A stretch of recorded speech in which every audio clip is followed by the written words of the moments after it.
Good morning mga amigo. Wala gyud tay mga fishing karon nga mga bulan na o pila na kasimana mga amigo no.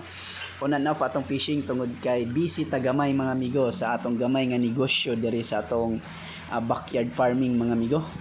Na busy gid inyong mga amigo diri. Natay iro nga nanganak, German Shepherd nanganak, 5 ka buok.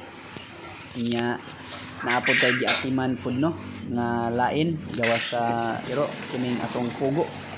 So kini bag-o na po ni siya, third batch na ni siya nato mga amigo, which is 80 heads lang ni sila nya patakablo pilay female ani. Nya napod tay dagko na mga amigo nga nag-produce na pud og mga itlog. 100 heads sa ibabaw kana diha, 100 heads na diha. Then diri pod sa ubos mga amigo, mga 150 heads ra ni sila, nag-produce na ni sila mga amigo mo nang busy sa tanan. Dili kay ta ka adto sa fishing nyo nya minus pa pud ron kay wala kay anihan, wala kay tukob. So kana lang mga amigo. Thank you for watching.